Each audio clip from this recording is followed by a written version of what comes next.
Hello students, we meet again. Chemistry, lesson 2. I am Rashmi Bhatia. I am going to tell you about lesson 2 now. What is the name of the lesson? The name of the lesson is matter around us pure? Now children, we have already studied what is matter. What are the different states of matter? Now we need to study this flow chart. In this video, I have explained every detail about this flowchart. So, you are going to make this flowchart in your register. Matter. So, matter is of basically two types, pure substances and mixtures. I'll tell you what pure substances is. Now, these pure substances are again of two types, elements and compounds. You must have heard about these words, elements and compounds. These are very important terms used in chemistry. And now students, this element is again divided into three parts, metals, non-metals, metalloids. From your daily life, you can give me many examples of metals, iron, zinc, Au is gold, Ag is silver. For non-metals, I have written few examples, carbon, oxygen, nitrogen, etc. And there is one more class which is called metalloids. Example I have given B for boron and Si is silicon. We are going to discuss every detail, all the properties of this. Next is compounds. Children, you already know the formulas of the compounds. H2O is a compound. CO2, carbon dioxide, is a compound where you can write down the chemical formula. Mixtures. Mixtures are also called impure substances. When I say impure, it does not mean it has some impurity. Mixtures are of two kinds, homogeneous mixture and heterogeneous mixture. I give you one example. We are going to do the difference between these two.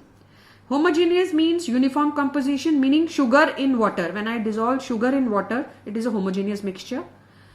When I mix two things and they don't dissolve, like oil in water and sand in water or chalk powder in water, it is a heterogeneous mixture. Now we move further. According to the flow chart, children, I must tell you what is a pure substance and what is the difference between pure substance and a mixture. Students, pure substance consists of a single type of substance. That is why it is pure. Mix means it is made up of two or more pure substances. Children, I told you, when we say mixture, it does not mean that it has some impurity. We have a mixture basically consists of two or more pure substances. Two or more. Now, a pure substance cannot be separated into other substances by physical methods like simple methods like filtration, etc. But mixtures can be separated into its components by physical methods like filtration, evaporation, etc. And the third difference is that pure substances has its definite properties and mixture shows the properties of its component. Now, if I give you one example, I take iron and sulfur and mix it.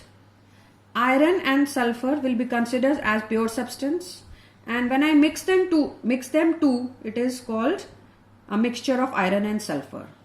And if I heat iron and sulfur in a specified definite fixed proportion, it becomes a compound and forms FeS, which is iron sulfide. So this is what is the difference between elements, compounds, mixture.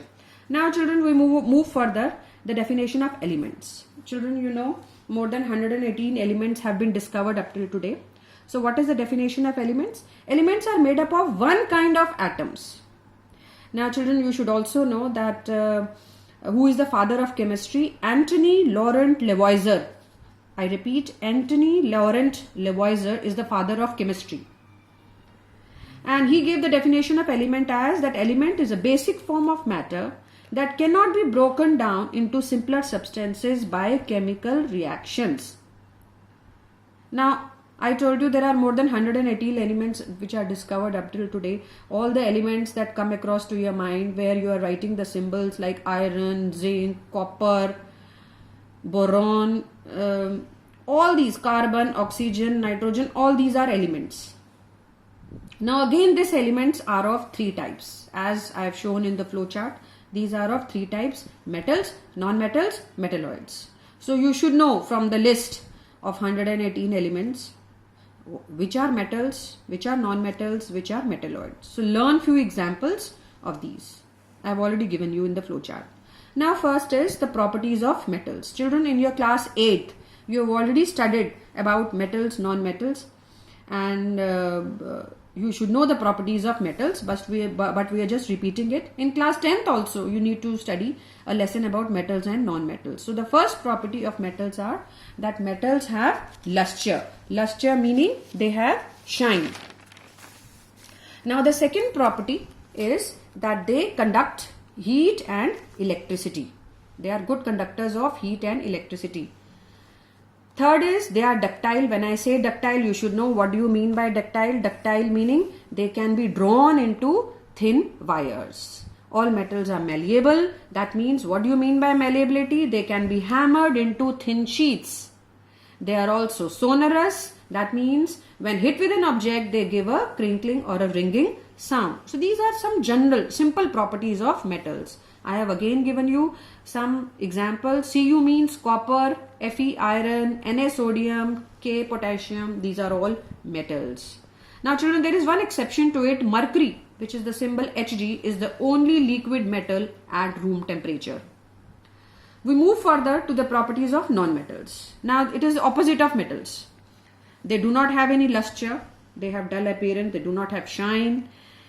They are poor conductors of heat and electricity. There is one exception, graphite, form of carbon, is a good conductor of electricity, although otherwise rest all are poor conductors. They are non-ductile, non-sonorous, non-malleable. So opposite to that of metals. I have given you few examples: hydrogen, oxygen, iodine, carbon. These are all non-metals. Now the third category, metalloids. This you must not have heard. These are the elements having intermediate properties between those of metals and non-metals. That means whatever properties I have given you above, these elements show some properties of metals and some properties of non-metals. So learn few examples. Learn these three. B for boron, Si is silicon, and germanium is Ge.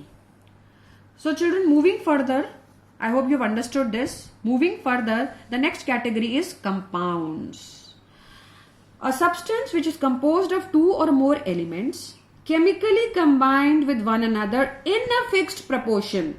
I told you, when you take iron and sulfur in a china dish, iron is an element, sulfur is an element. When you just mix the two in any ratio, it becomes a mixture. And when you heat it in a fixed proportion, then you see a new compound, a new substance is formed, which is called FeS, iron sulfide, which is a compound. So with the help of this example, I have explained you what are elements, compounds and mixture. One more thing children, when you have made a mixture of iron and sulfur, this mixture can be separated. If you bring a magnet over it, iron will attract the magnet and iron and sulfur will get separated. But if you bring a magnet on a compound, that is iron sulfide, now iron will not show its properties, and because iron has changed into iron sulfide, and it will not attract the magnet. So I have given you various examples of compounds. All those chemical formulas that you are writing, they are basically compounds which are two or more elements. They are chemically combined in fixed proportion.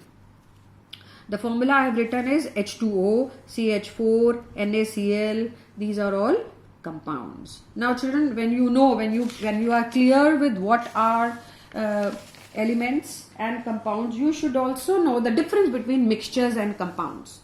Now with reference to iron sulfide and iron and sulfur mixture, I have already given you the differences. It is given in your book also. You must write down these in your register.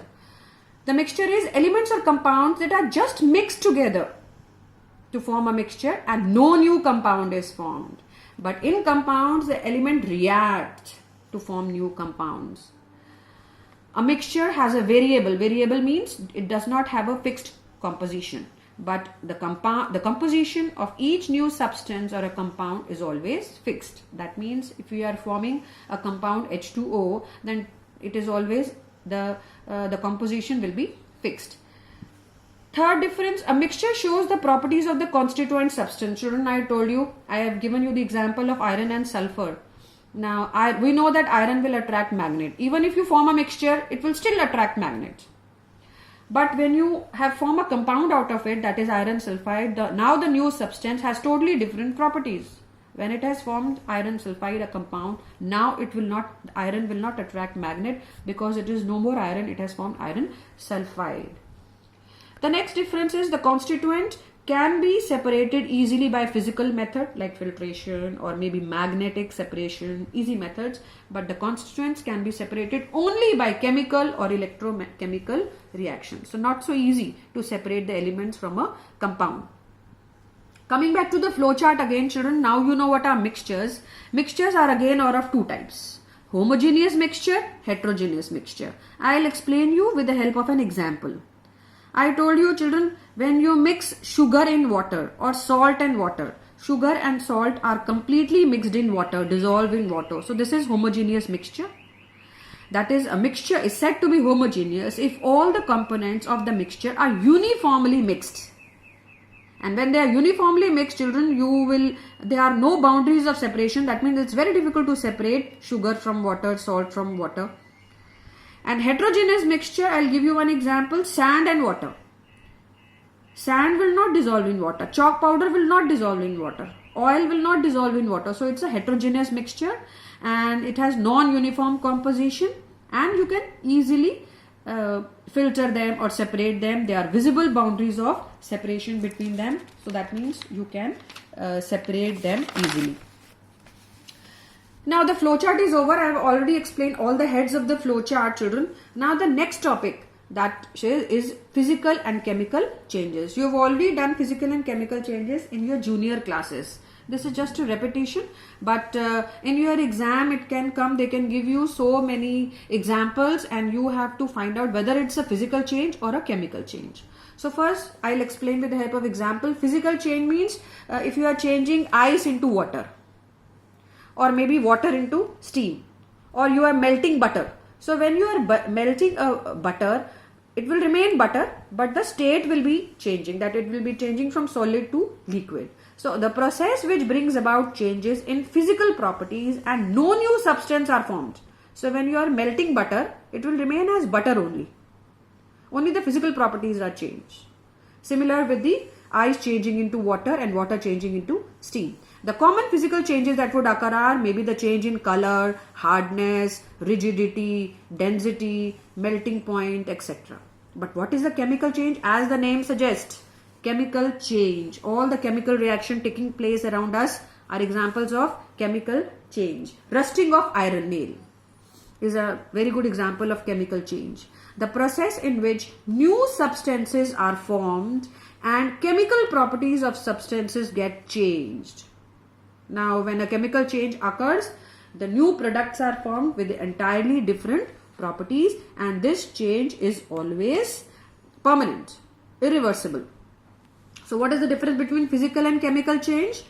The first difference is it brings about change in physical properties. Chemical change brings about change in chemical properties. Physical change, no change in a physical change, no changes in chemical composition are observed. But in a chemical change, there is a change in the chemical properties. After a chemical reaction has taken place, new products will be formed. So physical change is reversible. If you are melting butter, again butter can be put in the fridge and you again can get solidified butter. But chemical change is usually irreversible. That is a permanent change, wherein a new product, when you heat magnesium ribbon and magnesium oxide is formed, it is very difficult to get back magnesium from magnesium oxide. So it's a chemical reaction. Or maybe you can take one more example of chemical change, changing of curd from milk. So it's a chemical change. You are changing curd, milk into curd, and you cannot back milk now. You cannot get back milk. So no new substance is formed in a physical change, but new substance is always formed in a chemical change. So this is the difference between physical and chemical change. I have already uploaded one assignment based on this. Children, please do this assignment and note down the important points in your register. Thank you.